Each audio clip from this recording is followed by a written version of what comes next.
In the frozen marshes of medieval Russia, 100 exhausted warriors made 10-0 of history's most feared conquerors flee in terror.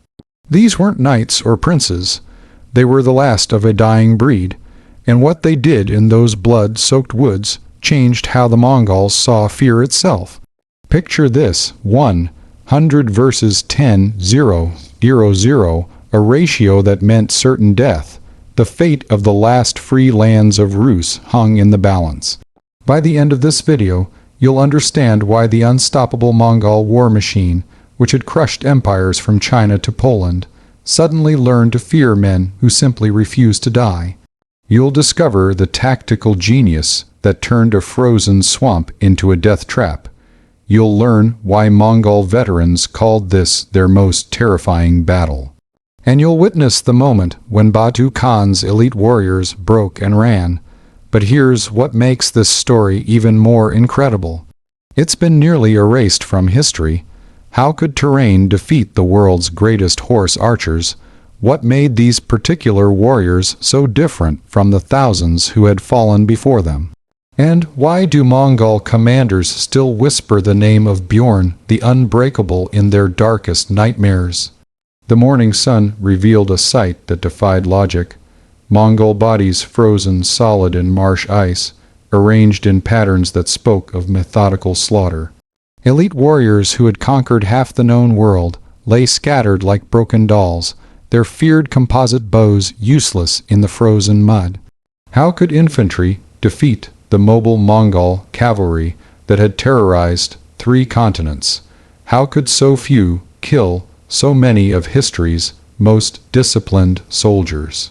The answers lie in a perfect storm of terrain, tactics, and an ancient warrior code that valued death over defeat. To understand how the impossible became inevitable, we need to see the world through both Mongol and Viking eyes.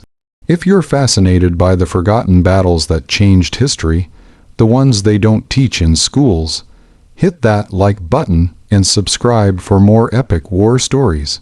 Ring the bell so you never miss these untold tales of courage. Now, let me take you back to that frozen winter of 1240. The year 1240 saw the Mongol tsunami at its terrifying peak. Cities fell like dominoes across the Russian principalities. Ryazan had endured only 5 days before its mighty walls crumbled, its defenders slaughtered to the last man. Vladimir's burning towers lit the winter sky for weeks, a funeral pie for an entire civilization. Kiev, the mother of Russian cities, waited in dread for its turn. Leading this apocalyptic force rode Batu Khan, grandson of Genghis himself, destroyer of nations, commander of 150 zeros, of the finest warriors ever assembled. His generals had perfected the art of systematic annihilation. They moved like a plague across the steppes, their horse archers darkening the sky with arrows, their Chinese siege engineers reducing fortresses to rubble. But here's what the Mongol scouts didn't report back about the lands near the Karma River. Hidden in the deep forests, a different breed of warrior waited. The Vangians, Norse blood flowing in Slavic lands, the emperor's own axes. These weren't local militia or frightened peasants. These were professionals who had stood guard in Constantinople, who had sailed the rivers from Sweden to the Black Sea, whose fathers had raided from England to the Caspian. The power dynamics couldn't have been more stark. The Rus principalities lay fragmented, princes more interested in fighting each other than the eastern threat. City after city had fallen because they couldn't unite, couldn't coordinate, couldn't imagine the scale of destruction heading their way. The Mongols exploited this perfectly. Unified command against divided resistance, discipline against chaos, strategic brilliance against tactical stupidity. Then the temperature dropped and everything changed.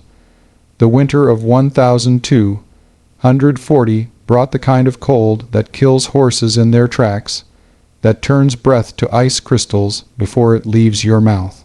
The Mongols, masters of adaptation, had conquered in desert heat and mountain snow, but the Russian marshes in deep winter, that was something else entirely. The Varangian band that concerns us numbered exactly 100 men, not a huge army, not a prince's retinue, just a brotherhood bound by oaths older than Christ, by traditions that reached back to the Viking Age. They had been moving south when word came of Mongol advances. Most sensible men would have fled west. The Vangians turned east. You need to understand what 10-0 horse archers means in medieval terms. It's not just superior numbers. It's overwhelming firepower, unmatched mobility, centuries of tactical evolution distilled into a perfect killing machine. The Mongols could lose 12 arrows per minute per man. That's 120 zeros. 0 arrows per minute. A literal storm of death that had broken every army from Beijing to Krakow. But in the marshes near the Karma River, geography itself would become a weapon. The frozen bogs created a maze of solid ground and hidden sinkholes. The dense forest negated cavalry mobility. The narrow paths between ancient trees funneled armies into killing zones. What the Mongols found there would shatter their confidence in everything they thought they knew about war. The Mongol force that approached the Karma marshes represented the cream of Batukhin's army. 10-0 riders, including 3 tumens of veteran horse archers, each man equipped with 2 composite bows and 150 arrows.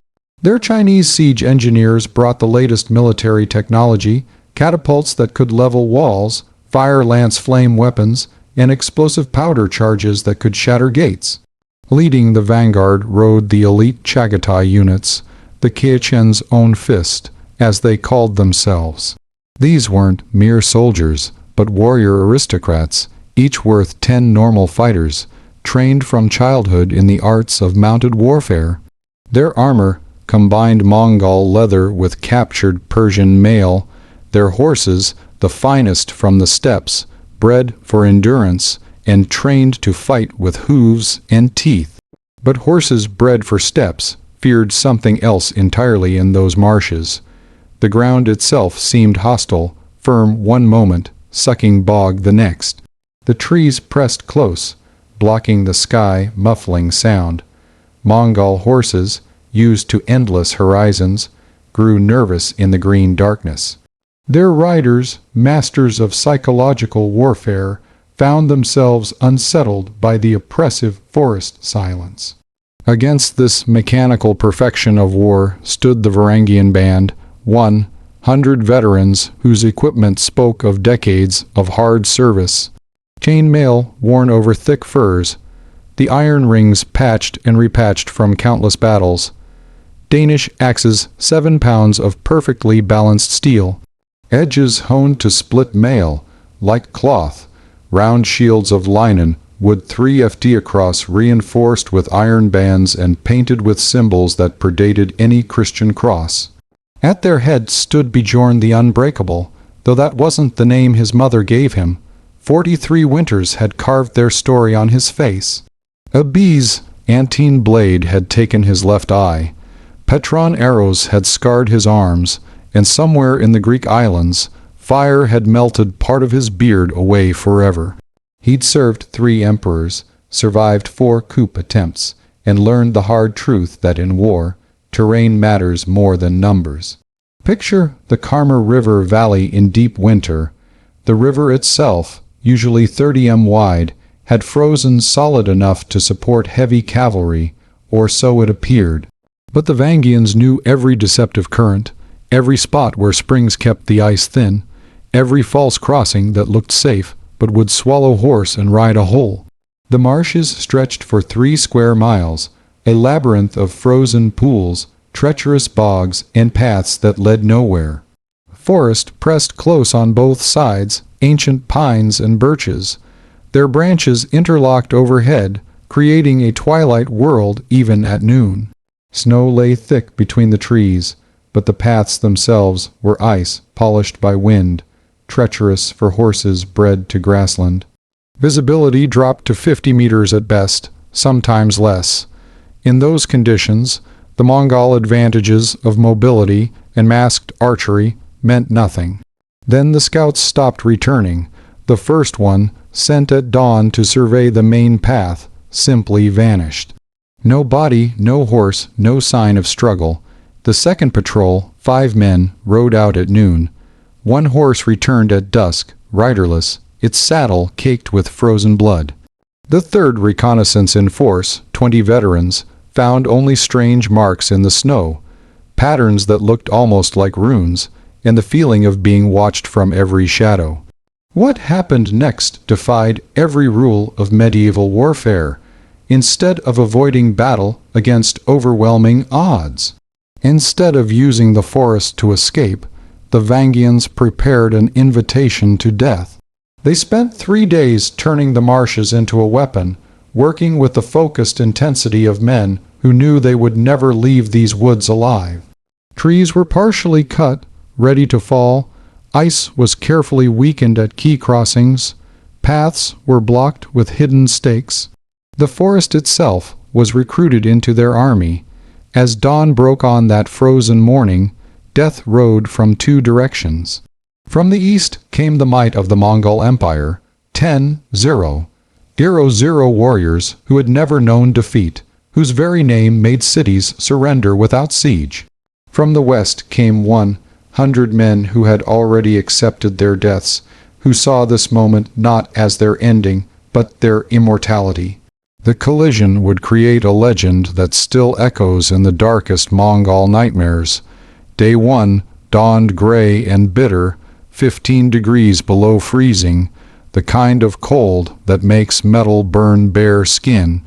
The Mongol vanguard, 500 picked riders, entered the marsh paths just after first light. They moved in standard formation. Scouts ahead, main body following, flankers pushing through the trees, professional, careful, alert. It wasn't enough. The first ambush came at the narrow crossing of a frozen stream. 20 Vangians rose from the snow like ghosts, axes already in motion. The lead Mongol riders, channeled onto the ice by fallen trees, had nowhere to flee.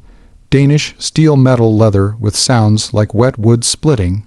In the time it takes to draw 3 breaths, 15 horse archers lay dead or dying, their blood freezing before it could soak the ground. But the Vangians had only begun. Instead of pressing the attack, they melted back into the forest, leaving Mongol horses screaming over their masters' bodies. The surviving riders wheeled arrows knocking, seeking targets. They found only empty forest, silent trees, and the growing certainty that this place was cursed. 30 Mongols down in minutes, not one Vangian loss. The mathematics of war had gone insane. Day 2 saw the Mongols adapt. Larger patrols now, full troops of 100 men moving in, mutually supporting columns.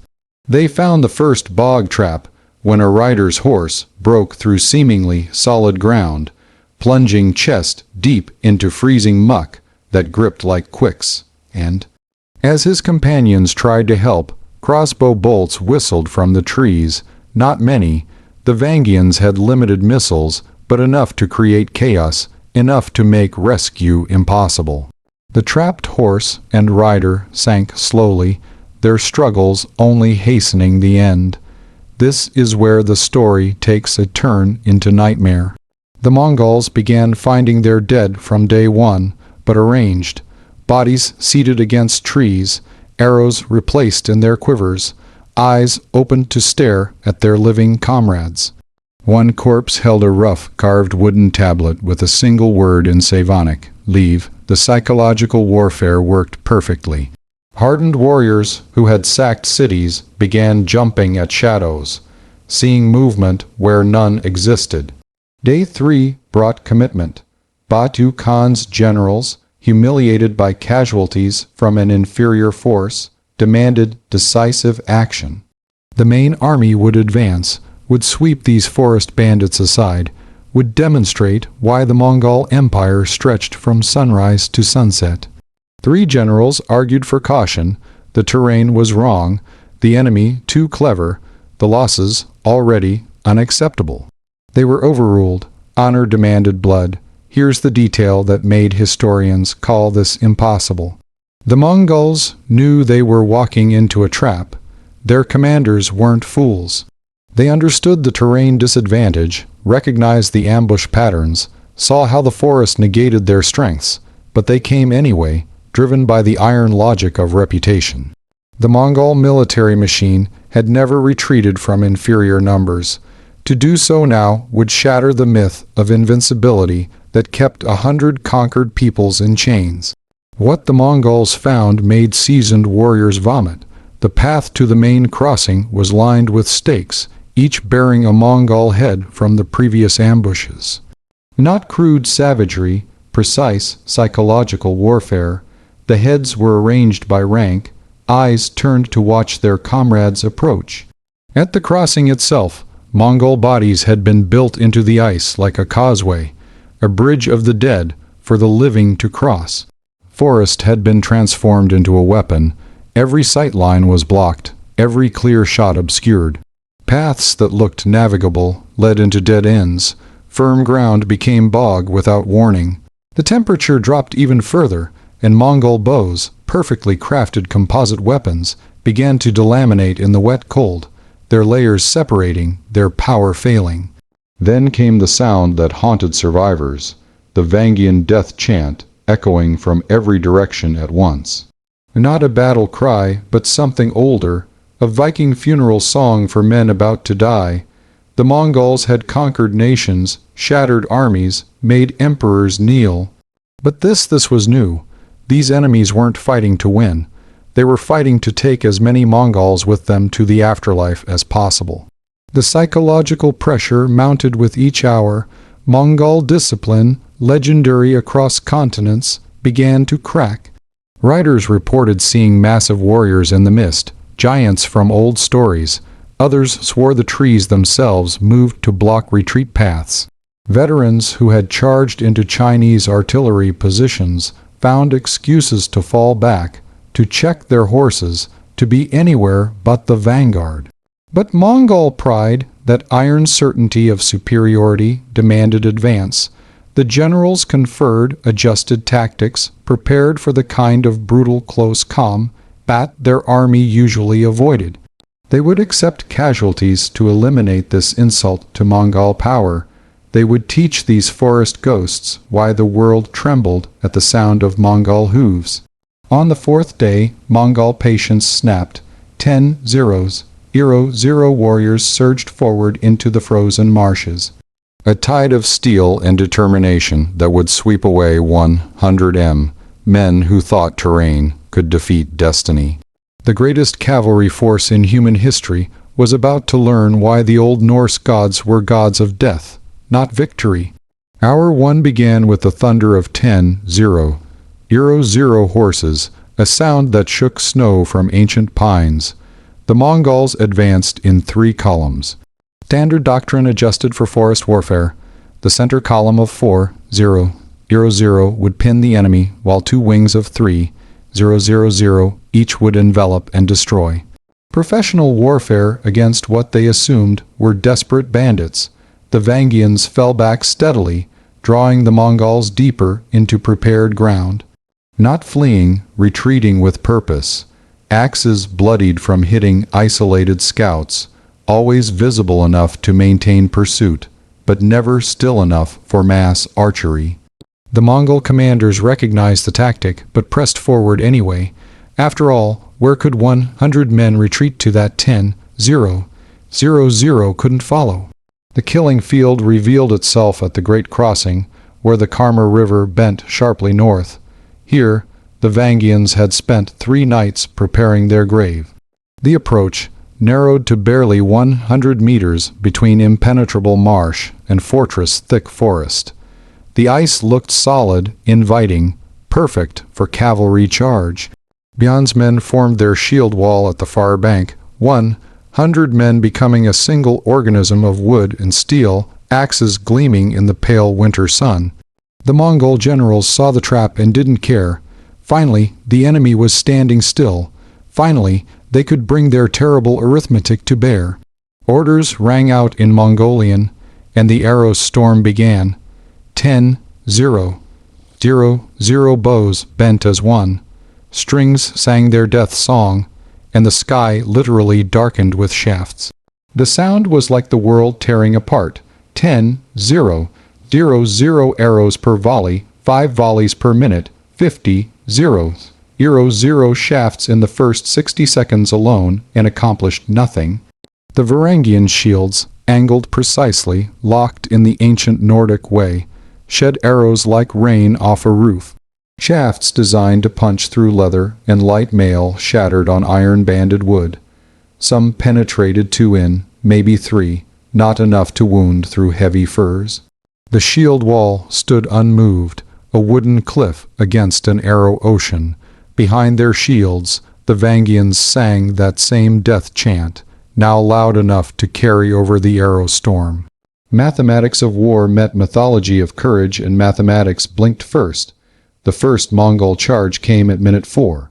Elite Chagatai cavalry spurring across the ice at full gallop, confident that no infantry could stand against armored horse at speed. They discovered why Bjorn had chosen this exact spot. The pre-cut trees fell like synchronized dancers, crashing across the ice behind the charge, cutting off retreat. The ice itself, carefully weakened, held just long enough for the charge to commit, then shattered. What followed wasn't a battle, it was surgery with axes. Horses plunged through, breaking ice into water cold enough to kill in minutes. Riders weighed down by armor had seconds to escape or drown. Those who made it to the far bank met Danish steel swung by men who had trained for this exact moment their entire lives. The axes didn't just kill, they dismembered. Horses split from shoulder to chest.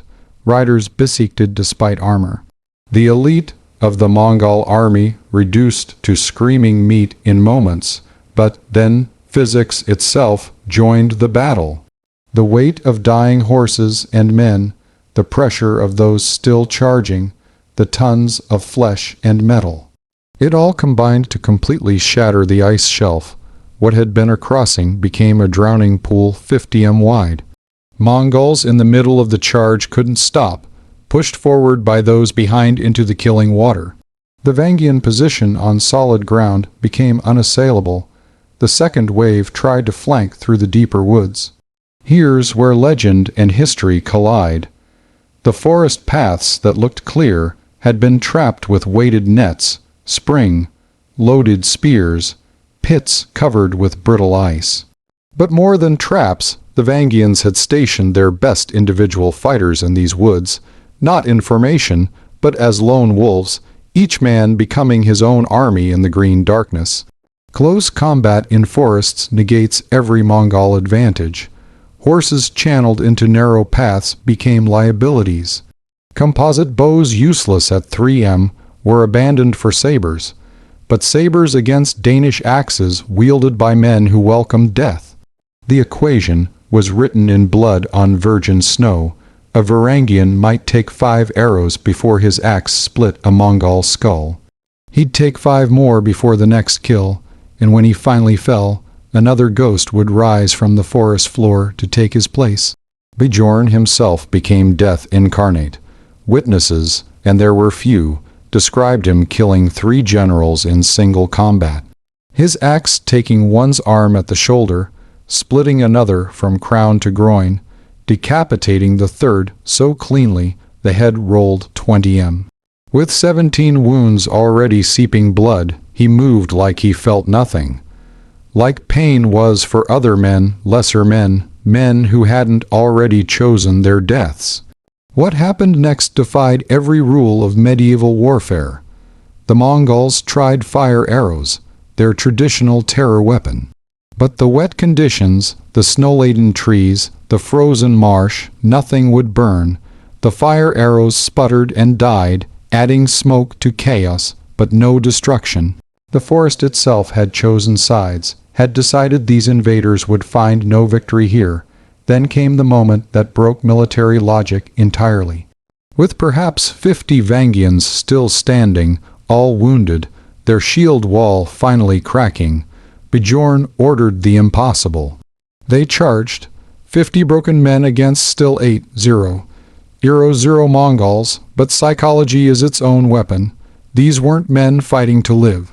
They were corpses still swinging axes, demons summoned from Nordic hell, everything the Mongol shamans had warned about when they spoke of the far north's hungry ghosts. The death chant rose to a crescendo as the Vangians abandoned their defensive position. They came down the bank like an avalanche of iron and fury. Axes whirling, shields forgotten, wounds ignored. The front ranks of Mongols, already shaken by the slaughter, simply broke. Elite warriors who had charged Chinese pike squares turned and fled from numbered corpses that refused to die. But death hadn't finished its arithmetic. The third Mongol wave achieved what the first two couldn't. They broke through to the Varangian center. For minutes that felt like hours, the battle became pure chaos. No lines, no formation, just knots of desperate men killing and dying in the red snow. The Mongols had numbers, had surrounded the remaining Vangians. Should have won by every measure of military science. Here's the detail that made historians call this impossible. The surrounded Vangians got stronger, pressed into a circle perhaps 10 m across. Backs to backs, they became a single killing organism. Wounded men used their bodies to shield healthier fighters. Dying warriors locked their hands on Mongol weapons, creating openings for their brothers' axes. Every Varangian death was planned, purposeful, tactical. They weren't just dying. They were spending their lives like currency, buying seconds for more killing. The final reversal came from Mongol morale itself. The elite Chagatai units, watching their generals die, seeing hardened warriors flee from walking corpses, experienced something foreign to Mongol military culture. Doubt. When the first elite unit withdrew without orders, the psychological dam burst. One withdrawal became 10. 10 became 100. Discipline shattered like the ice that held so many of their dead. This moment, this exact moment, changed everything.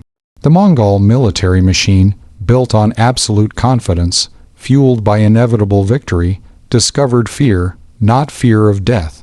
Mongols were brave to a fault, fear of something worse.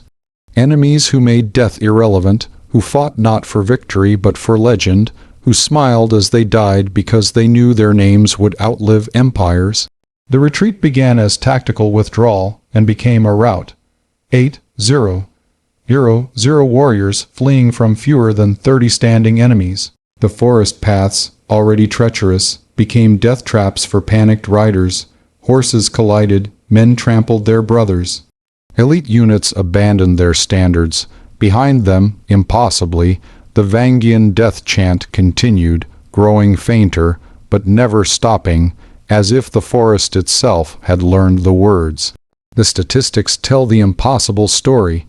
In 4 hours of main combat, 800+ Mongols lay dead, another 300+ wounded too badly to ride. The vaunted horse archers had loosed nearly 200 arrows to kill fewer than 70 men. 400 of the finest steppe horses drowned or were butchered. An army that had conquered from Korea to Kiev ran from enemies who could barely stand. As the Mongols fled, something fundamental had broken in their certainty. They were still the most powerful military force on earth. They would still conquer most of Russia, but in those frozen marshes, they had met men who fought by different rules and learned that sometimes victory costs more than defeat. The retreat revealed the death of Mongol invincibility. Elite Chagatai units, the Kayachen's personal guard, who had never known defeat, didn't await orders. They simply turned their horses west and rode. Their flight triggered something unprecedented in Mongol military history. A general collapse without a general defeat. Officers screamed commands in Mongolian that went unheeded. The iron discipline that had conquered half the world melted like spring ice. Behind them in the frozen marsh, the impossible mathematics of battle lay revealed in corpses. 823 Mongol dead by actual count, another 347 wounded abandoned in the rout, men who would freeze before dawn. The field belonged to carrion birds and the 31 Vangians who had died standing upright. Weapons still raised, blood frozen before they could fall. The cold had transformed them into statues of their last moments, a monument to will over numbers. Of the Varangian 168 still breathed, though lived might be too strong a word. Most bore wounds that would kill them within days, punctured lungs slowly filling with blood, gut wounds that promised lingering agony, missing limbs crudely bandaged with torn cloaks. They had achieved the impossible, but bodies have their own arithmetic, and theirs had been spent past bankruptcy. Bjorn, the unbreakable, still stood, though observers couldn't explain how. 17 distinct wounds marked his body. Arrow punctures, saber slashes, a spear thrust that had missed his heart by inches. Blood loss alone should have dropped him hours ago. Yet he moved among his dying men, speaking names, closing eyes, performing the ancient rites that would guide warriors to the corpse hall of their fathers. When asked later how he endured, his only answer was, "The gods aren't finished with me yet." What the morning revealed shocked both sides equally. The Mongol siege equipment sat abandoned, catapults that could crack city walls, powder weapons that represented the cutting edge of military technology, supplies for a month's campaign, all left behind in the panic. Testament to how completely psychological defeat had trumped tactical reality. Among the equipment lay something more telling: personal standards of 3 generals, items Mongols would normally die protecting. Honor itself had been abandoned in those woods. The horses told their own horrific story. Mongol horses trained to return to their yun. It's wandered the battlefield, eating their dead masters. Others stood frozen. Literally, the temperature and their wounds combining to create equine statues. Nearly 400 of the finest cavalry mounts ever bred lay scattered across 3 square miles, their loss representing years of careful breeding destroyed in 4 hours. But the price of legend is always blood, and the Vangians paid in full. Young warriors, some barely 16, lay intertwined with enemies 3 times their age. The twins Hakon and Harold were found back to back. 7 dead Mongols in a circle around them, their last stand marked in the snow like a tactical diagram. One warrior, his name lost to time, had crawled 100 m trailing intestines to die in the shield wall with his brothers rather than alone. Among the captured, for yes, a handful of Mongols were taken prisoner. Testimony emerged that explained the rout. A young officer dying from chest wounds whispered in broken Greek about men who laughed as we killed them. Another spoke of the moment he realized the Varangians weren't trying to survive. They weren't men, they were death itself, and death cannot die. These weren't warriors suffering battle shock. These were professionals trying to explain the inexplicable. Immediate impact rippled outward like a stone in still water. The Mongol advance scheduled to reach Vladimir within the weak ground to a halt. 3 weeks of winter weather passed as Batu Khan's generals struggled to restore order, to rebuild confidence, to explain how the impossible had happened. Riders sent to scout the marshes returned, if they returned at all, with tales of ghost warriors still guarding the crossing, of death chants echoing from empty forest. In those 3 weeks, Russian princes who had been preparing surrender suddenly found spine. Cities that would have opened their gates began reinforcing walls. The word spread faster than horses could gallop. The Mongols had been bloodied. The inevitable could be resisted. The price might be everything, but it could be done. Hope, that most dangerous emotion, flickered to life in the ruins of Russian resistance. Personal stories emerged from the aftermath that would echo through generations. A Mongol general, one of the few to survive Bijan's axe, never drew his sword again, claiming his warrior spirit had been broken by men who were already dead. A young Vangian, the sole unwounded survivor, lived to 70 but never spoke of the battle. sitting silent when scolds sang of it, walking away when warriors asked for tales. Some memories are too heavy for words. The abandoned siege equipment was recovered by Russian peasants who found among it something remarkable. Detailed Mongol maps marking future targets, intelligence reports on Russian defenses, plans for systematic conquest. The Vakyns hadn't just won a battle, they had provided intelligence that would help others resist. Their sacrifice rippled outward, their 100 lives buying thousands of others precious time. But victories in blood exact their own price beyond the immediate dead.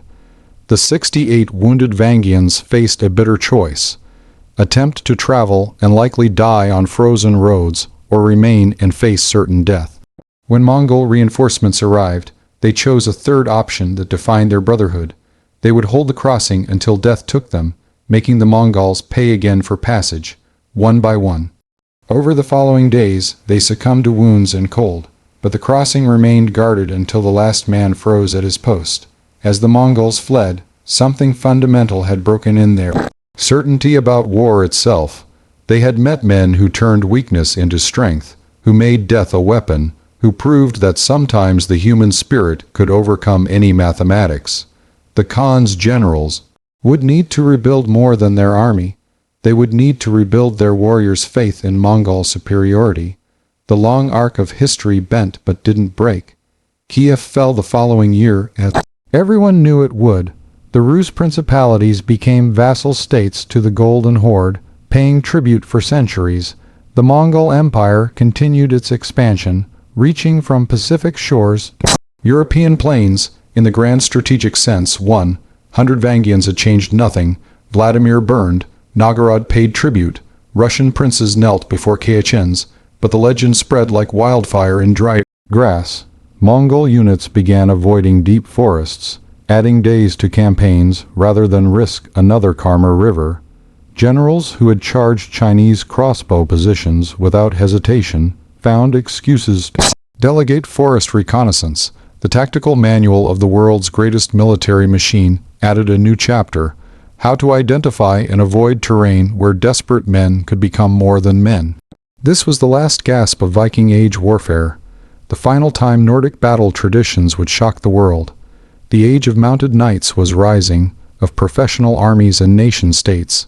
The old ways, shield walls and death songs, axes and oaths to die well were already anachronisms. The Vakyns at Kama River were living ghosts even before they died, representatives of a warrior culture that Christianity and civilization had already begun to bury. Here's what your history books won't tell you. Insurgencies have studied Kama River for 800 years, when refusal to die becomes its own weapon, when defenders care more about enemy casualties than their own survival, conventional military arithmetic breaks down. The Mongols discovered what empires always discover too late: that superior numbers and technology mean nothing against men who have made peace with death and war with their killer's future sleep. Modern militarmies still debate Kama River, though they use different terms. Asymmetric warfare, they call it, psychological operations, terrain advantage maximization, but the core lesson remains unchanged. When David stops trying to survive Goliath and instead commits to mutual destruction, the giant must reconsider. The Vakyns prove that sometimes the only way to win is to make victory too expensive to purchase. Why did history bury this battle? Victors write chronicles, not ghosts, and neither side truly won at Kama River. The Mongols were embarrassed by their losses against so few. Russian princes couldn't celebrate a victory that still ended in conquest. The church found nothing Christian in men who sang pagan death songs. Only in Nordic saga, traditions did the story survive, growing with each telling until history became legend. Legend became myth, but mathematics tells truth when chronicles lie. The casualty ratios over 10 to 1 against the finest military force of the medieval world speak to something beyond tactics. Psychological impact measured in delayed campaigns and avoided forests suggests a victory that transcended the physical battle.